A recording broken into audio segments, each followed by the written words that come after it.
Trusted gold buyers మీరు తాకట్టు పెట్టిన బంగారాన్ని విడిపించి ఈ రోజు ఉన్న మార్కెట్ ధరకు కొనబడను.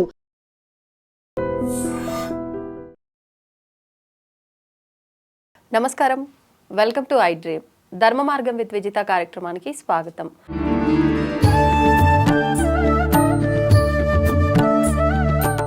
ప్రస్తుతం మనతో పాటు ఉన్నారు ప్రముఖ ఆధ్యాత్మికవేత్త ప్రొఫెసర్ సత్యనారాయణ మూర్తి గారు. ఇప్పుడు గురుగారితో మాట్లాడి మరిన్ని విషయాలు తెలుసుకుందాం. నమస్కారం గురుగారు. నమస్కారం మా విజిత. గురుగారు, మనకు శివపురాణం ప్రకారంగా తీసుకుంటే 11 మంది రుద్రులు అని, మహాభారతం ప్రకారంగా దాని ఆధారంగా చేసుకొని తీసుకున్నా కూడా 11 మంది రుద్రులు అని చెప్పి, అష్టవసువులు అని చెప్పి, అండ్ సూర్య భగవానుడు కూడా మన శాస్త్రాలు వేదాల ప్రకారంగా చూసుకున్నట్లయితే 12 మంది సూర్య భగవానులు అని చెప్పి, మనం ఆరాధించేది మాత్రం ప్రత్యక్ష దైవము అని చెప్పి సూర్యుని ఒక్కరుగానే భావిస్తాం. కానీ 12 మంది ఉన్నారు అని చెప్పి వీళ్ళంతా అంటే శివుడి ఒక స్వరూపాలుగా భావిస్తుంటారు అని చెప్పి, మళ్ళీ అంటే ఈ ఎవరైతే 12 మంది సూర్యుళ్ళు ఉన్నారో అందులో ఒక సూర్యుడిని లింగ రూపంలో ఆరాధిస్తారు అని చెప్పి, మామూలుగా మనం చూస్తున్నంత వరకు విన్నంత వరకు ప్రతి ఒక్కరిని విగ్రహ రూపంలో అంటే ప్రతిమలుగా ఆరాధిస్తాం, శివుణ్ణి మాత్రమే లింగ రూపంలో ఆరాధిస్తాం. అదేవిధంగా ఈ సూర్యుడిని కూడా మనం లింగ రూపంలో ఆరాధిస్తాము అని చెప్పి నేను వినడం జరిగింది. ఇది అంటే ఎక్కడి నుంచి ఆధారంగా తీసుకుంటే ఈ విషయం బయటకు వచ్చింది? ఇది నిజంగా నిజమైనా వివరించండి. 100% నిజమమ్మా. అది very intellectual question and very specific question. Only విజితకు మాత్రమే ఇలాంటి క్వశ్చన్స్ అడగడానికి సాధ్యపడుద్ది. దీనికి అలాగే మన గురుదేవులైనటువంటి సామవేదం షణ్ముఖ శర్మ గారు కూడా క్లారిఫికేషన్ ఇచ్చారు, ఇంకా మిగతా గురువులు కూడా ఇచ్చారు. అయితే మనకి ఆదిత్యుడు అంటే సూర్యుడు అంటే ఒకడే అనుకుంటాం మనం, ఎవరైనా అదే కదా, సూర్యుడు కనబడేవాడు ఒకడని. కానీ మనకి ఈ సోలార్ కుటుంబాన్ని కనుక, సౌర కుటుంబాలను మనం అబ్జర్వ్ చేస్తే 3200 కోట్ల సూర్య కుటుంబాలు ఉన్నాయి ఏకంగా. 3 × 10⁻11 యాజ్ ఆన్ దిస్ డేట్. అందులో ప్రధానంగా మన పురాణాలు ఏం చెప్తున్నాయంటే 12 మంది ఆదిత్యుల్ని చెప్పబడి ఉన్నాయి. ఈ 12 మంది ఆదిత్యులు ఎవరంటే ఇంద్ర, ఈయన్నే చక్ర అని అంటాం. తర్వాత ఆర్యమాన, త్వష్ట్ర, వరుణ, భాగ, సావిత్ర, వివస్వత్, అంశ, మిత్ర, పుషన్, దక్షుడు. వీళ్ళందరూ కూడా 12 మంది ఆదిత్యులే. అంటే వీళ్ళందరూ ఒక్కొక్క టైంలో సూర్యభగవానుడిలాగా, సోలార్ సన్ ఏమవుతాడు, బాయిలింగ్ ప్లానెట్ కదా ఇది, అది మండేటటువంటిది గోళం, అది అవును అగ్నిగోళం, అగ్నిగోళం, బర్నింగ్ బాల్, అది ఫైర్ బాల్. అది అయిపోతుంది. దాంట్లో ఉన్న ఫ్యూయల్ ఎప్పుడు దాంట్లో పెట్రోలో లేకపోతే గ్యాస్లో ఉంటే వెలుగుద్ది. అది అంతా అయిపోయిన తర్వాత ఏమవుద్ది, ఇంకా వెలగదు. సో అందులో ఉన్న గ్యాసెస్ అన్నీ అయిపోతాయి. సో అప్పుడు ఆటోమేటిక్గా సూర్యుడు ఖతమైపోతాడు. సూర్యుడు ఖతమైపోగానే సృష్టి ఆగిపోతుంది. ఇలా 12 సార్లు మనం సూర్యుడిని సృష్టించాడు బ్రహ్మదేవుడు. అందులో విభస్వక్ అనేటటువంటి ఆయన మనకి లింగ రూపంలో ఉంటాడు. అగస్త్య, ఆయన శ్రీకృష్ణ పరమాత్మ ఏం చేశాడంటే విభస్వక్కి ఆయన ఈ యొక్క క్రియాయోగాన్ని బోధించాడు. ఆ విభస్వక్ వెళ్ళి ఎవరికి బోధించాడంటే మనం మొట్టమొదట మనువుకు బోధించాడు. ఆ మనువు వచ్చి మళ్ళీ ఆయన కుమారుడైనటువంటి ఇక్ష్వాకుడికి బోధించాడు. అలా సాంప్రదాయంగా వస్తూ అగస్త్య ఋషికి వచ్చి ఆయన వెళ్ళి మహావతార్ బాబాజీకి బోధించాడు. ఇంకా మీకు కదా మనకు తెలిసిందే. ఆ స్టోరీ వరకు వస్తే మహావతార్ బాబాజీ నుంచి పరమహంస యోగానందుల వరకు వచ్చేసింది. ఓకే, ఈ విభస్వక్ అతను అనమాట. అలాగే ఈ విభస్వక్ అనేటటువంటి ఆదిత్యుడు మనకి లింగ రూపంలో కూడా దర్శనం అవుతాడు. అంటే ఇప్పుడు మనం సూర్యుడు అనగానే మనం ఏం చేస్తాం, కోణార్క భువనేశ్వర్ దగ్గర ఉంది. అలాగే ఇంకోటి అరసవెల్లి శ్రీకాకుళం జిల్లాలో ఉంది. వీళ్ళు ఎలా చేస్తాడు, గుర్రాల మీద వెళ్తూ ఉంటాడు ఆదిత్యుడు. సప్తాశ్వరథమారూఢం, 7 రథాల మీద వెళ్తాడు. స్పిరిచువల్ సప్త ఋషులు, ఈ 7 కూడా స్పిరిచువల్ నెంబర్ 7. సప్త సముద్రాలు, సప్త ఋషులు అన్నీ 7 ఉంటాయన్నమాట. 7వ తారీఖు పుట్టిన వాళ్ళు, అందుకే కొంచెం భక్తి ఎక్కువ ఉంటుంది. తర్వాత ఈ యొక్క ఆ యొక్క కోణార్కలో ఏం జరిగిందంటే సూర్యుడి యొక్క గుడి కడుతూ అది ఆ రాజు ఏం చెప్తాడు, ఎవరిని కూడా సాక్షాత్తు మన విశ్వబ్రహ్మ వచ్చి గుడి కడుతున్నాను నేను, లోనకి ఎవరో వచ్చి చూడొద్దు అని చెప్తాడు. గుడి కడుతున్నాడు. ఈ రాణి గారికి ఏమైందంటే, భువనేశ్వర్ రాణి గారికి అది ఎంతవరకు అయిందో చూద్దాం అని చెప్పి రాజుగారిని రెచ్చగొడుతుంది. ఇద్దరు కలిసి వెళ్ళి తలుపు ఓపెన్ చేస్తారు. దేవతలంతా అంతర్ధానం అయిపోయారు. ఈ కట్టే మయబ్రహ్మ మాయమైపోయాడు. అక్కడతో సూర్యుడి గుడి ఆగిపోయింది. అక్కడ విచిత్రం ఏమిటి తెలుసా, మయబ్రహ్మ నిర్మితమైనటువంటి కోణార్క దేవాలయంలో సూర్యుడి యొక్క విగ్రహం గాల్లో ఉంటుంది, కింద ఏమీ బేస్ ఉండదు, ఇలా వేలాడుతుంది. That is the power of Konark temple. అంటే మ్యాగ్నెట్స్తో బంధించారు, అంటే ఆకర్షణ శక్తి అలా పెట్టారు. అలాగే నువ్వు నల్గొండ జిల్లాలో పానగల్లు అని ఉంది, ఛాయా సోమేశ్వర స్వామి గుడి. అక్కడ స్తంభాలు ఉండకుండా నీడ వస్తుంది. అంటే ఎంత ఆర్కిటెక్చర్, ఫిజిక్స్ ప్రిన్సిపల్స్తో తయారు చేశారు ఆ రోజుల్లోనే మన ఋషులు. అదేవిధంగా మనకి అరసవెల్లిలో కట్టినటువంటి సూర్యనారాయణమూర్తి ఎలాగంటే, ఈ యొక్క చైత్రమాసంలో మనకి ఇది వస్తుంది కదా, ఇది మనకి రథసప్తమి వస్తుంది కదా, ఆ రథసప్తమి వచ్చినప్పుడు ఆ యొక్క నీడ ఫస్ట్ సన్ ఆ విగ్రహం కాళ్ళ మీద పడుతుంది. ఫస్ట్ ఆ రోజు మాత్రమే పడుతుంది కాళ్ళ దగ్గర, మిగతా రోజుల్లో పడుతుంది. అంత అద్భుతమైన నిర్మాణం అది వివస్వక్ అనేటటువంటి ఆదిత్యుడిది. అలాగే ఈయన లింగ రూపంలో అనేక చోట్ల ఆరాధన పొందుతాడనమాట.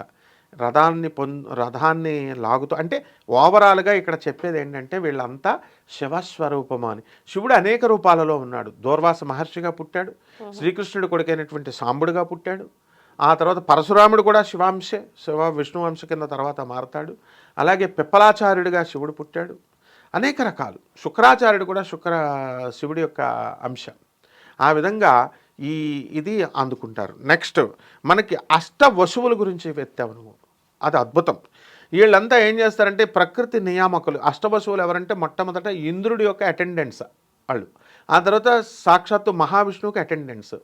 వీళ్ళందరూ ఏం చేస్తారంటే they embody fundamental elements of the సృష్టి యూనివర్స్. అంటే బేసిక్ పంచభూతాలు ఏవైతే ఉన్నాయో అవన్నీ కూడా ధరించి నేచర్ని, కాస్మిక్ ఫినామినా, ఈ సృష్టి నియమాన్ని కాపాడుతారు వాళ్ళు ఎవరు అంటే ఆప్ అంటే జలము, తర్వాత ధ్రువ నక్షత్రం అంటాం కదా, పోల్ స్టార్, సోముడు, చంద్రుడు అష్టవశువే, ధార భూమి, అనల ఫైర్, ఆ తర్వాత ప్రత్యూష సన్, ఆ తర్వాత ప్రభాస్ భీష్ముడిగా పుడతాడు, ఆ తర్వాత స్కై ఆకాశం, వశిష్ఠ శాపం ఉందన్నమాట. వీళ్ళందరికీ కూడా వశిష్ఠుడు శపిస్తాడు ఈ అష్టవశువులు. అందుకనే వీళ్ళంతా గంగాదేవి కడుపున జన్మించండి మీరంతా అని చేస్తే అప్పుడు శాంతనుడు సత్యవతి కడుపున వీళ్ళంతా పుడతారు. పుట్టి చంపకుండా ఉంటే అప్పుడు నారదుడు వచ్చి, శాంతనుడు, ఇదంతా స్టోరీ తెలిసిందే. అలాగే దేవకి వసుదేవులకు కూడా అష్టమ గర్భంలో పుట్టాలి కృష్ణుడు అంటారు. ఆ మొట్టమొదట 7 అందరూ కూడా వీళ్ళు పుట్టినటువంటి వాళ్ళు అష్టవశువులే. వీళ్ళు పుట్టాలా చనిపోవాలా. అందువలన ఈ యొక్క అష్టవశువులంతా కూడా ప్రభాస్ అంటే భీష్ముడు ప్రభాస్ అనేటటువంటి అష్టవశువుగా పుట్టాడనమాట. బ్రహ్మచారిగా ఉంటాడు ఆయన. అలా దానికి తగ్గట్టుగానే మన హీరో ప్రభాస్ కూడా పెళ్లి చేసుకోవట్లేదు అని మరి చేసుకుంటే రూల్ని బ్రేక్ చేసినట్టు. ఆయన కూడా అష్టవశువే, ఎందుకంటే కంపల్సరీ ఆయనకి బ్రహ్మాండంగా మనకి మంచి కీర్తి ప్రతిష్టలు వస్తున్నాయి. భీష్ముడు ఆయన. అలాగే శివపురాణం ప్రకారం మనకి 11 మంది ఏకాదశ రుద్రాభిషేకం అంటాం. ఆయన కపాళి, పింగళ, భీమ, విరూపాక్ష, విలోహిత, శాస్త్ర, అజపాద, అహిర్బుజ్ఞ, శంభ, ఛాంద్, భావ. ఈ 11 కూడా ఏంటంటే 10 మన యొక్క ఆర్గన్స్, మనకి 10 ఆర్గన్స్ ఉన్నాయి, అవయవాలు, ప్లస్ లోన ఆత్మ కానీ మైండ్ కానీ, ఇవి కలిపితే ఏకాదశ రుద్రులు అంటారు. అందుకని చచ్చిపోయేటప్పుడు మనం బాధపడతా ఉంటాం కదా, ఆ యొక్క బాధను పోగొట్టేటటువంటి ఈ యొక్క వీళ్ళు ఏకాదశ రుద్రులు బాధను పోగొడతారనమాట. ఆత్మను మళ్ళీ పునర్జన్మనిస్తారు, మోక్షాన్ని ఇస్తారు. ఇది శివపురాణంలో చెప్పబడినాయి. కొంచెం స్వల్ప పేర్లు చేంజ్ అవుతాయి మహాభారతంలో. దాంట్లో ఏంటంటే అజ ఏకపాద, అహిర్బుజ్ఞ, త్వస్థ, రుద్ర, హర, శంభు, త్యలుక, అపరాజిత, ఈశాన, త్రిభువన. వీళ్లతో మొత్తం 11 ఏకాదశ రుద్రులు, అష్టవశువులు, తర్వాత మన యొక్క ద్వాదశ ఆదిత్యులు మొత్తం చెప్పబడి ఉంది. ఇప్పుడు ప్రస్తుతం మనం ఏం చెప్తున్నాం, వైవస్వతమన్వంతరే కలియుగే ప్రథమపాదే జంబూద్వీపే భరతవర్షే భరతఖండే మేరోహ దక్షిణ దిగ్భాగే శ్రీశైలస్య ఈశాన్య ప్రదేశే కృష్ణా గోదావర్యోహ మధ్యప్రదేశ్ అని చెప్పుకుంటున్నాం కదా. ఇప్పుడు చెప్పేటటువంటి ఆదిత్యుడు, ఈయన పేరేంటి? ఆదిత్యుడు, ఇప్పుడు వచ్చినటువంటి సూర్యభగవానుడు. కాబట్టి ఈ విధంగా వాళ్ళు చేంజ్ అవుతూ ఉంటారు. ఇంద్రుడి పదవులు కూడా మారతాయి. ఇప్పుడు మన బలిచక్రవర్తి ఉన్నాడు కదా, భూమికి తొక్కేశాడు కదా, మన దానవీర సూర కర్ణ టైప్ అనమాట మనవాడు బలిచక్రవర్తి. మన శ్రీ మహావిష్ణువు వచ్చాడు, వామనావతారంలో వచ్చాడు, తొక్కేశాడు. ఆ స్టోరీ అందరికీ తెలుసు. ఆయనకి ఏం వరం ఇచ్చాడు మన మహావిష్ణువు? నువ్వు నెక్స్ట్ వచ్చేటటువంటి మన్వంతరంలో నువ్వేమైపోతావు? ప్రహ్లాదుడి మనవడవు కాబట్టి ఇంద్రుడి అయిపోతావు అని ఇచ్చాడు. అలాగే మన ఆంజనేయ స్వామి వారికి ఏమి ఇచ్చాడు వరం? శ్రీరామచంద్రుడు నవమ బ్రహ్మ, 9వ బ్రహ్మ అయిపోతావు అన్నారు. కాబట్టి ఎవరైతే శ్రీ మహావిష్ణువు వరాలు ఇచ్చాడు కాబట్టి ఈ ఏకాదశ రుద్రులే పరిపాలిస్తున్నారు కాబట్టి వైవస్వక్ అనేటటువంటి లింగ రూపంలో కూడా మనము సూర్యభగవాన్ని ఆరాధించవచ్చు. శివాయ, ఇందాక నువ్వు చెప్పినట్టుగా శివాయ విష్ణు రూపాయ శివరూపాయ విష్ణుమే అని భేదం లేకుండా ఎవరైతే చేస్తారో వాళ్ళకి మోక్షం తథ్యం. అండ్ రాబోయేటటువంటి మనువులో, రాబోయే సృష్టిలో కొన్ని కన్సెషన్స్ ఉంటాయి మనకి. ఆంజనేయ స్వామి వారి భక్తులకి, శివ భక్తులకి, విష్ణు భక్తులకి, వీళ్ళందరికీ శివుణ్ణి విష్ణువుని తేడా లేకుండా చూసేటటువంటి వాళ్ళకి వీళ్ళకి డెఫినెట్గా పోస్టులు ఉంటాయి. అండ్ ఇంకొకటి ఏంటంటే ఆఖరిగా మనకి బ్రహ్మంగారి మఠం ఉంది. బ్రహ్మంగారు కాదు, మన శ్రీశైలంలో భస్మపీఠం అని ఉంటుంది, భస్మ మఠం. అక్కడ ఒక ఆయన ఉంటాడు. ఆయన వెళితే మామూలుగా పలకరించి ఆయన అందరికీ చెప్తున్నాడు. ఏమని చెప్తున్నాడు? ఈరోజు మీరు 11 ప్రదక్షిణలు చేయండి, చేసినట్లయితే ఏంటి వస్తుంది అని వాళ్ళు అడిగారు. బ్రహ్మదేవుడి పోస్టుకి నామినేషన్ ఈరోజు ఎలక్షన్ లాగా. అవును, అది అంత ఆ కాన్ఫిడెన్స్ కరెక్ట్ అనమాట. మీరు చేసుకోండి ప్రదక్షిణాలు. ఏదో ఒక రోజున మాత్రం బ్రహ్మదేవుడి పోస్ట్ రావడం ఖాయం, నామినేషన్. అక్కడ ఉన్నటువంటి ఆ పీఠంలో ఉన్నటువంటి ఒక స్వామీజీ, ఏమిట్రా ఇతను ఎలా చెప్తున్నాడు అని అందరూ అనుకోలే. ఆయన చెప్పినట్టు చేస్తున్నారు. అయితే తప్పేమి లేదు, ఆయన పాపం అదేం చెప్పలేదు, ఆయన తిరగమన్నాడు. నామినేషన్ అంటే ప్రతిదానికి ఒక సిస్టమ్ ఉంది. ఎవరైనా బ్రహ్మ అవ్వచ్చు. ధ్రువుడికి ఇవ్వలేదా? ఇప్పుడు విష్ణుమూర్తి యొక్క తత్వం నువ్వు తెలుసుకుంటే, శివుడేమో హిరణ్యకశిపుడిగా వాడేమో వరాలు అడిగాడు. ఇంట్లో బయట నన్ను చంపకూడదు, ప్రాణం ఉన్న వస్తువులతో చంపకూడదు, రాత్రి కాకూడదు, పగల కాకూడదు, మనిషి కాకూడదు, మృగం కాకూడదు, ఇట్లా అన్నీ అడిగితే అడిగిన వాడినేమో ఆయన కండిషన్స్ పెట్టుకొని వచ్చి నరసింహ అవతారంలో వచ్చి చీల్చి పారేశాడు. అడగని వాడికేమో తీసుకెళ్ళి ధ్రువుడికేమో ద్రౌపదాన్ని ఇచ్చేశాడు. అంటే అలాగే ఎవరైతే నమ్మకంతో మనకి శివకేశవులనిద్దరినీ భేదం లేకుండా చేస్తారో అటువంటి వాళ్ళకి మనము బ్రహ్మదేవుడి పోస్టుకు కూడా ఎన్నుకోబడతాం, అందులో డౌట్ లేదు. మామూలు రాజుగా పుట్టినటువంటి చిన్న బాలుడైన ధ్రువుడు ధ్రువపదాన్ని పొందాడు. రాక్షస వంశంలో విష్ణువుకి వ్యతిరేకి అయినటువంటి ఈ యొక్క ప్రహ్లాదుడు ఏమైపోయాడు? మనకి ప్రహ్లాదుడికి చక్కటి పదవినిచ్చాడు ఆయన, ఎవరు? మన విష్ణుమూర్తి. ఆ విధంగా అందరికీ ఎవరిని తీసుకోండి, బలిచక్రవర్తిని తీసుకొచ్చి వాళ్ళ మనవడికి ఇంద్ర పదవి ఇస్తున్నాడు. మనమేం తక్కువ తిన్నాం? మనందరం కూడా మనకి అర్హత ఉంది, అది పోరాడాలి, అది శ్రీ మహావిష్ణువుని శివుడిని అడగాలి. అంతేగాని మన వాళ్ళకు వరం ఇస్తానన్నా కూడా, మా మాస్టర్ ఒకటి చెప్పేవాడు, మేము సరిగ్గా క్లాస్లో చదవకపోతుంటే, ఒరేయ్ మీరంతా పిగ్స్ రా అనేవాడు. అదేంటి సార్ అంటే, పిగ్గుకి బ్రహ్మదేవుడు వరం ఇస్తానన్నాడంట. వచ్చి వరం ఇస్తాను రా అంటే, అంత స్వర్గంలో ఏముంటుంది అని అడుగుతుంది పిగ్గు.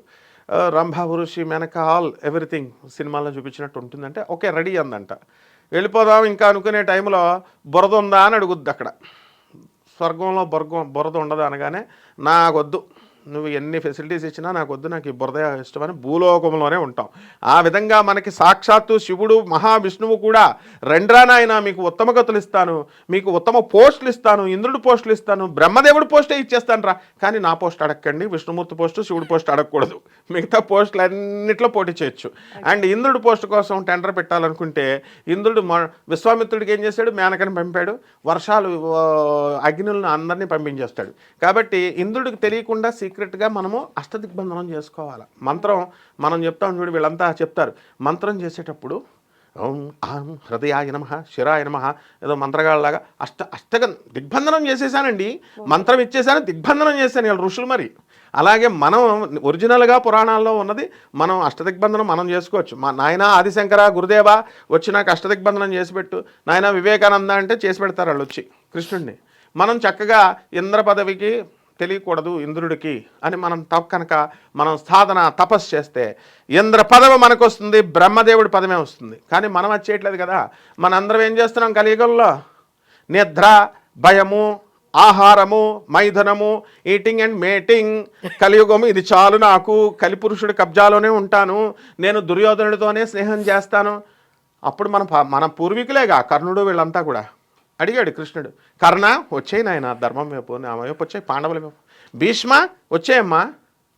కర్ణ ఆయన పేరేంటి ద్రోణాచార్యుడు, నిద్రపోతున్నాడు ద్రోణాచార్యుడు, కృపాచార్యుడిని వీళ్ళందరినీ పిలిచి వచ్చేయండి రా నాయన అంటే మేము రాము అన్నాం. అలాగే మనం కూడా సాక్షాత్తు అసలు కృష్ణుడు అంటే ఎవరమ్మా? కరుణారసమయుడు. మనం ఎన్ని పాపాలు చేస్తున్నా క్షమించేస్తాడు, ఏది అడిగితే అది ఇచ్చేస్తాడు. మరి అటువంటి మహానుభావుడు పిలుస్తుంటే మనం వెళ్ళట్లేదు. మనం ఏం చేస్తున్నాం కలియుగంలో? అసత్యము, అధర్మము ఇవే పట్టు కూర్చొని మనం కృష్ణుడి పార్టీలోకి రాకుండా దుర్యోధనుడి పార్టీలో, కలిపురుషుడి పార్టీలో ఉన్నాం. అలా మనం పందిలాగా, మా స్టోరీలో ఉన్న పందిలాగా. కాబట్టి అలా కాకుండా ఇప్పటికైనా మనం పద్ధతి మార్చుకొని ఈ ఏకాదశ రుద్రులకి మనం మారచ్చు. మోక్షంలో ఇచ్చాడు, ఏమనిచ్చాడు? నవవిధ మోక్షాలు ఇచ్చాడు. నవవిధ భక్తుల్లాగా సారూప్య భక్తి. సాక్షాత్తు చూడండి కృష్ణుడు దయామయుడు, ఎంత దయో చెప్తాను. పాండరీక రాజు, పౌండరీక వసుదేవుడు, ఆయన సాక్షాత్తు కృష్ణుడిలాగే వేషం వేసేసుకొని శ్రీకృష్ణుడు శంఖం చక్రం ధరిస్తున్నాడు కదా, గదా నేను కూడా చేస్తానని ఇనుము వెల్డింగ్ షాప్ ఉంటుంది కదా, వెల్డింగ్ షాపులో ఇంత పెద్ద చక్రం, సుదర్శన చక్రాన్ని తయారు చేయించి ఇక్కడ పెట్టుకుంటాడు, పెద్ద చక్రాన్ని. గద 100 కేజీల గద, కృష్ణుడు ధరించేది గదని మామూలు గద అనుకొని వెల్డింగ్ షాప్కి వెళ్ళి గద తయారు చేయించుకొని పెట్టుకున్నాడు. సాక్షాత్తు శ్రీకృష్ణుడిని, ఒరిజినల్ కృష్ణుడిని నువ్వు పేరు మార్చేసుకో, నేను ఒరిజినల్, నువ్వేంటి నా పేరు పెట్టుకున్నావు, విజిత అని ఇంకో పేరు పెట్టుకుంటున్నావు అని. ఇప్పుడు డూప్లికేట్లో వాళ్ళు చాలామంది తయారైపోతున్నారు. విజిత నిన్ను చూసి అందరూ వీడియోలు కాపీ కూడా ఇస్తున్నారు. ఆ విధంగా మార్చేసుకోమని చెప్తే కృష్ణుడు వచ్చాడు. ఒరిజినల్ కృష్ణుడు వాసుదేవుడు కరుణామయుడు వచ్చి ఈ శంఖం విసురుతాడు.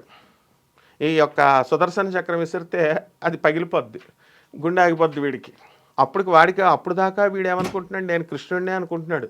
అప్పుడు తెలిసింది కృష్ణ ఇంకా నాకు మోక్షాన్ని ఇచ్చేయమంటే సుదర్శన చక్రంతో తీసేసి మోక్షం ఇచ్చాడు. కాబట్టి అపార కరుణామయులైనటువంటి మన పరమాత్మ కృష్ణుడను, శివుడను మనము ఆయన కరుణా రస సముద్రంలో ఉండాలి, శరణు వేడాలి.